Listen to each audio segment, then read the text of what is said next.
Kemudian yang ke-17, larangan atau keliruan yang terjadi adalah memakai apa yang biasa disebut dengan niqab atau barqa atau litham, yakni cadar. Yang unik dalam tren ini bukan soal cadarnya, tapi cara mengenakannya oleh sebagian kaum wanita. Pada awalnya, mereka hanya menampakkan kedua matanya saja dari wajah mereka. Lalu cadar itu melebar sedikit demi sedikit, sehingga di samping kedua mata mereka juga menampakkan sedikit wajahnya. Apalagi banyak di antara wanita yang mengenakannya juga memakai celak mata.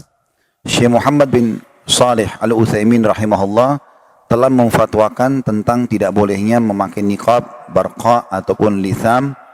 Bahkan beliau berpendapat bahwa itu harus dilarang dengan keras. Maksudnya kalau menggunakannya dengan cara yang seperti ini ya. Jadi ada sebagian orang pakai cadar, itu bagian alisnya terbuka lebar, di bawah matanya pun terbuka lebar. Sehingga ini lebih besar fitnahnya daripada tidak pakai cadar. Ya.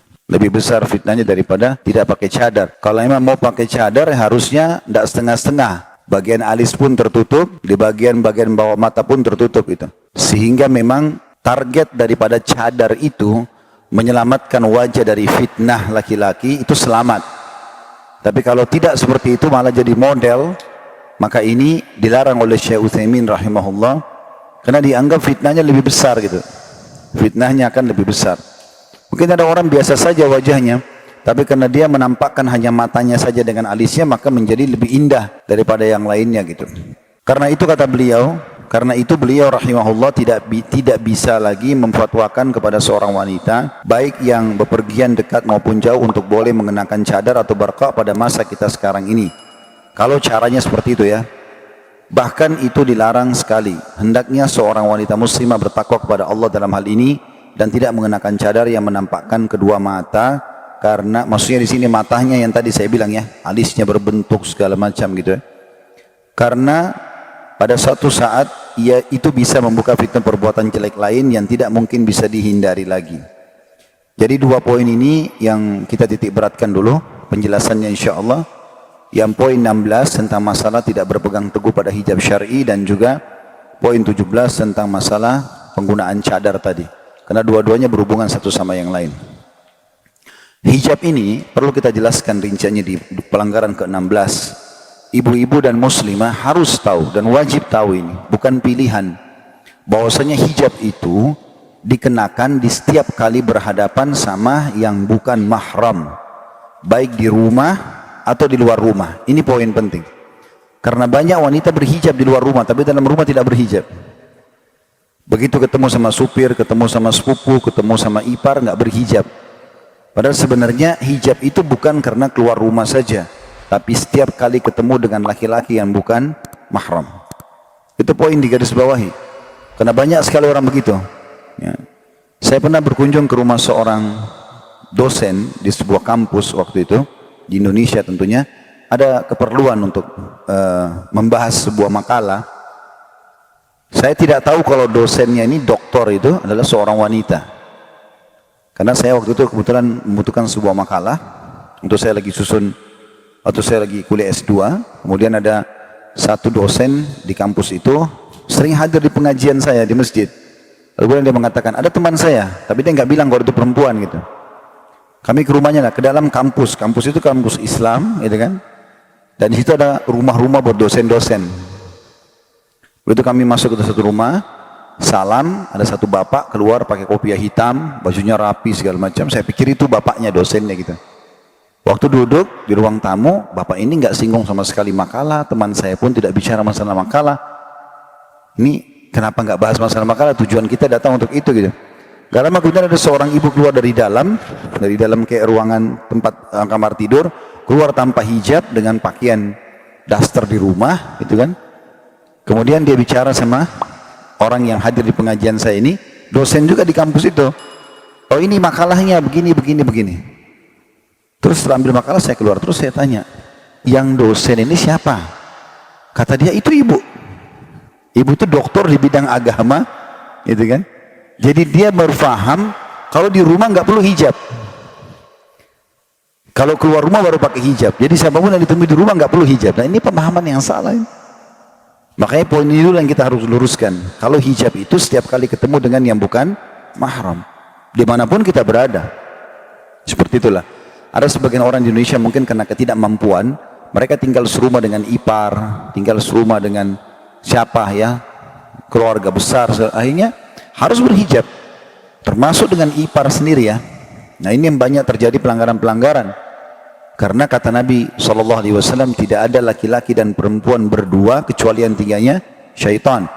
Lalu ada seorang sahabat mengatakan, ya Rasulullah, bagaimana dengan ipar?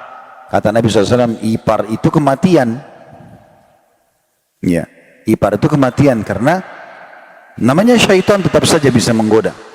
Kalau sampai terjadi sesuatu perselingkuhan antara ipar dengan iparnya, maka tentu pasangan yang sedang ya tertimpa musibah ini, maksudnya misal seorang laki-laki punya istri, dia A, punya istri si B, kemudian ada adik dia laki-laki si C, terjadilah perselingkuhan antara si C sama si B, maka bagaimana perasaannya si A ini, sang suami misalnya, gitu kan?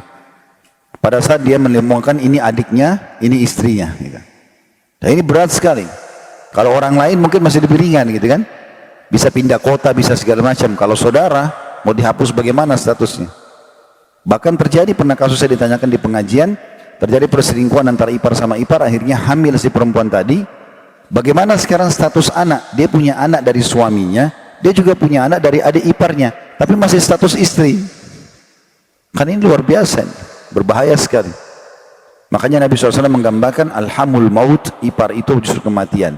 Kayak pakai hijab. Boleh nggak interaksi Ustaz? Boleh, tapi nggak berduaan. Tanya apa kabar di acara keluarga, tegur sapa itu biasa.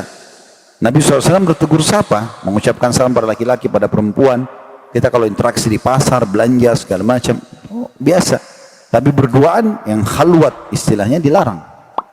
Ya. Karena banyak orang begitu, karena dia sibuk sebagai suami, istrinya mau kemana disuruh adiknya dia yang antar. Sekali, dua kali, tiga kali, kan lama-lama bisa jadi dekat, gitu kan? Dan terjadi banyak hal gitu. Saya bahkan mengetahui ada kasus-kasus banyak dibahasakan ke saya itu rumah tangga seperti itu. Karena tinggal satu rumah, akhirnya sering syaitan mencuri kesempatan di waktu-waktu tertentu. Mereka bisa ketemu di waktu tertentu, mungkin pada saat pasangannya lagi di kamar mandi atau apa, terus dia ketemu sama iparnya. Dan syaitan bisa mengubah keadaan sampai akhirnya saling suka menyuka. Akhirnya satu dibawa. Dan tidak boleh dalam rumah tangga engkau menggabungkan dua orang adik kakak sekaligus. Poligami boleh, tapi nggak boleh adik kakak. Ya. Nggak boleh ibu sama anak, nggak boleh ponakan sama tante. Kalau wanita lain boleh, gitu kan? Kecuali si istri sudah diceraikan resmi, atau dia meninggal, seperti kasus waktu meninggalnya Ruqayyah radhiyallahu anha, anak Nabi SAW. Nabi nikahkan lagi Uthman bin Affan dengan Ummu Kalthum, adiknya. Tapi sudah tidak ada kakaknya di sini kan gitu. Tapi kalau masih di bawah naungan sebagai satu istri tidak dibolehkan. Ini diantara hukum syar'i yang harus kita pahami tentunya ya. Jadi berhijab itu bukan hanya keluar rumah, tapi kepada siapapun yang bukan mahram ya, termasuk masalah ipar di sini. Kalau mertua itu mahram ya. Mertua walaupun itu orang asing, tapi kita sudah menikah dengan anaknya, maka mertua akan menjadi mahram abadi selamanya. Walaupun cerai sama anaknya, tetap itu adalah orang tua kita. Jadi ibu-ibu tetap akan selalu menjadi mahram ayah suaminya, bapak-bapak akan selalu menjadi mahram buat ibu istrinya selamanya, walaupun cerai, gitu kan? Sama juga dengan anak bawaan ya. Kalau seorang janda bawa anak, kemudian si laki-laki ini menikah dengan janda itu, lalu dia sudah menggaulinya walaupun sekali saja, maka anak perempuan itu menjadi mahram abadi selamanya. Walaupun dia cerai sama ibunya, tapi syaratnya sudah sempat menggauli si janda. Kalau belum digauli, meninggal ataupun cerai, maka jadi belum ada hukum mahram pada anak janda itu. Seperti itulah. Ya, itu hukum syar'inya yang harus difahami tentunya. Kemudian juga berhubungan dengan masalah ini, ya, jangan sampai memodel-model hijab sebagaimana tadi dibahasakan. Makin besar makin bagus, makin syar'i namanya. Sekarang alhamdulillah di 10 tahun terakhir di Indonesia sudah mulai berkembang itu. Hijab-hijab syariah ini sangat bagus ya. Cuma memang harusnya dihindari hal-hal yang bisa melanggar agama ya.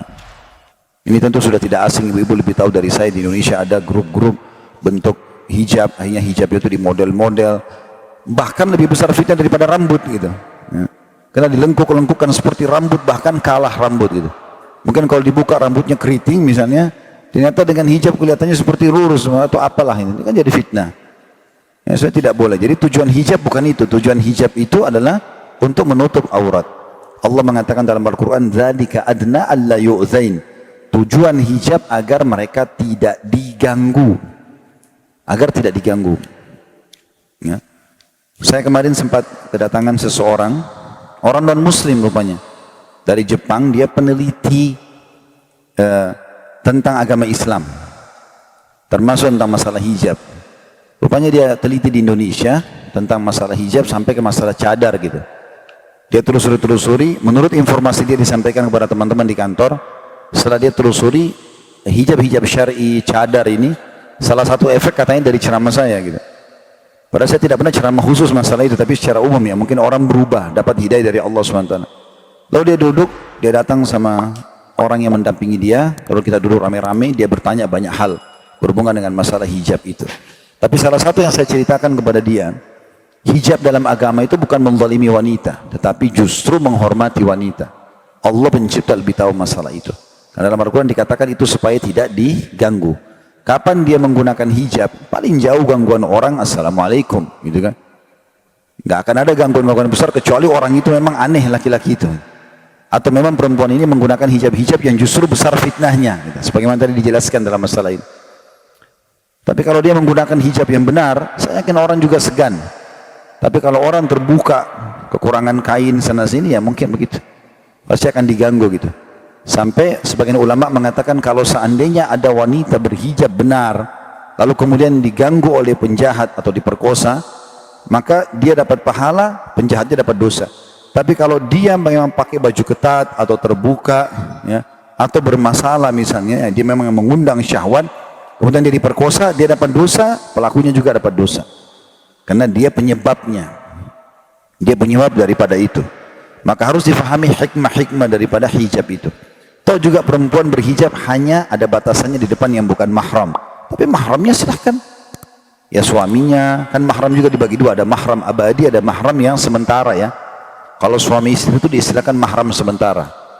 Karena selama satu suami istri mahram. Kalau cerai, lewat masa iddah bukan mahram lagi. Ini juga hati-hati bagi ibu-ibu yang cerai sama suaminya. Kalau sudah lewat 3 kali masa iddah, maka harus dijaga interaksi sama, karena dia sudah jadi laki-laki asing. Sebagaimana ibu juga menjadi perempuan asing bagi dia.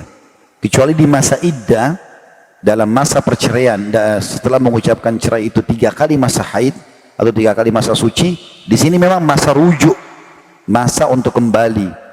Di sini malah dianjurkan wanita, seorang wanita tidak keluar dari rumahnya, justru berusaha memperbaiki hubungan suaminya, gitu kan? Dan kalau mereka baikan pada saat itu, apakah saling memaafkan atau biologis, maka dianggap sudah sah kembali suami istri. Ini berhubungan dengan poin-poin tadi. Kurang lebih kita rangkumkan ya. Jadi hijab menutupi seluruh badan, dia bukan perhiasan, tapi memang dia menutupi badan, tebal tidak tipis, longgar tidak sempit, ya. Kemudian juga masalah parfum ini ditekankan oleh para ulama, tidak boleh secara khusus yang wangi sana sini gitu kan.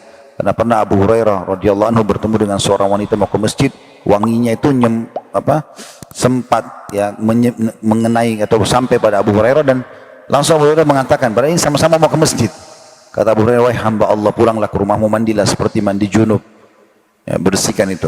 Karena kita disuruh pakai baju bersih ya, tapi bukan menjadi sumber fitnah. Sementara parfum dibolehkan kalau wanita gunakan di rumahnya, sama suaminya, sama anaknya. Tidak sama mahramnya gitu kan. Tapi secara umum tidak, karena memang fitnahnya sangat besar. Mungkin ada orang tampangnya paras, wajahnya biasa, tapi kena wanginya sangat kuat gitu kan, akhirnya membuat fitnah yang terjadi. Begitu juga yang terakhir adalah tidak menyerupai pakaian orang kafir, sudah kita jelaskan, dan bukan pakaian masyhur, syuhrah, nyolok, yang terlalu nyolok, warnanya itu terlalu terang sehingga membuat menarik perhatian orang, ya kan, yang membuat orang menilai negatif atau justru mengundang syahwat lawan jenis, ya. Jadi ini usahakan dihindari tentunya. Begitu juga dengan menggunakan cadar. Cadar adalah pendekatan diri kepada Allah Subhanahu wa taala bagi setiap wanita muslim yang menyempurnakan hijabnya, sehingga jangan dia jadikan cadar itu hanya sekedar model. Sama hijab syar'i ya. Jangan cuma model. Ibu-ibu ikhlaskan niat, sayang udah pakai jilbab bisa dapat pahala, tapi ini malah hilang hanya karena model saja. Jadi kapan model meninggalkan itu, maka dia pun akhirnya meninggalkan hijabnya. Ini banyak terjadi, bahkan di umroh kami ada begitu. Ya, waktu pergi umroh, hijabnya syar'i semua. Tiba di bandara Jakarta, mana hijabnya ini? Hilang. Ya. Ya, saya pernah begitu, satu keluarga ikut kami umroh. Saya tidak kenal mereka siapa, tapi tahu kalau ini jemaah gitu ya. Tidak terlalu banyak tahu. Nah, dia punya ada anaknya ikut pakai hijab. Begitu tiba di bandara, jemaah pada pamit semuanya. Itu sekarang kami sambil salaman pamit. Ada satu keluarga datang mengatakan, Pak Ustaz, kami pamit Pak Ustaz. Oh baik. Saya pikir ini ada keluarganya yang datang jemput, karena ada perempuan tidak pakai hijab. Pak Ustaz, saya pamit juga ya, kata anak perempuan itu. Oh iya, siapa ini? Oh ini anak saya yang umroh kemarin Ustaz. Ini hijabnya sudah nggak ada. Yang itu. Ada seseorang juga di Yaman, dinukil kisah, orang itu didatangi oleh orang Indonesia dari Indonesia. Dia datang, anaknya perempuan ikut sama dia di rumahnya seorang tokoh di Yaman, pakai cadar bahkan. Terus waktu di Yaman dihormati sekali sama tokoh masyarakat Yaman itu. Mereka kasih nomor telepon, ajak datang ke Indonesia kalau ada waktu. Ini kan cerita satu waktu datanglah si tokoh masyarakat Yaman ini. Terus si tokohnya orang Indonesia ini bilang, saya lagi kebetulan ada meeting penting nggak bisa jemput, maka anak saya yang jemput. Syekhnya ini atau orang ini nggak ngerti siapa yang jemput. Tiba-tiba dari jauh ada satu perempuan pakai rok pendek, tidak ada hijabnya, teriak-teriak, Syekh panggil gitu. Syekh bilang, siapa yang panggil saya? Belum pernah ada yang panggil perempuan seperti ini. Di Yaman juga itu aib, memalukan gitu. Tapi dia bilang, saya fulanah, gini disebut namanya. Ternyata ini perempuan yang datang ke rumahnya kemarin beberapa waktu yang lalu di Yaman pakai cadar, pakai hijab segala macam. Dia pamit untuk naik kendaraan lain. Akhirnya tibalah di rumah. Setelah itu dia duduk, keluarganya duduk. Karena waktu di Yaman mereka dihormati, akhirnya di Indonesia pun coba dihormati gitu. Dia kasih masukan sebelum makan minum, kata orang ini, orang Yaman ini bilang kepada orang Indonesia itu, dia bilang, saya mau tanya satu hal. Kebetulan orang ini syekh ini orang tua, ada tongkatnya, dia bilang, kalau seandainya saya memakai tongkat saya ini dan mengangkat rok anakmu, apa kau marah? Maka kata orang itu, tentu saja, itu enggak sopan. Kata syekhnya, saya sekarang enggak perlu pakai tongkat, semuanya sudah terbuka. Kenapa kau enggak tutup ini hijabnya? Kenapa enggak seperti waktu di Yaman? Lalu dinasihatilah dia. Itu contoh. Maksudnya banyak orang hanya menjadikannya sebagai model. Sayang, gitu kan? Sama dengan orang pergi umroh haji hanya supaya tenar. Oh ya, bolak-balik pergi haji. Apa manfaatnya? Apa yang mau dikejar? Lisannya orang yang memuji. Apa yang didapat? Kenyang perutnya? Tambah tinggi ke badannya kena pujian orang? Kan? Ada sesuatu yang didapatkan gitu.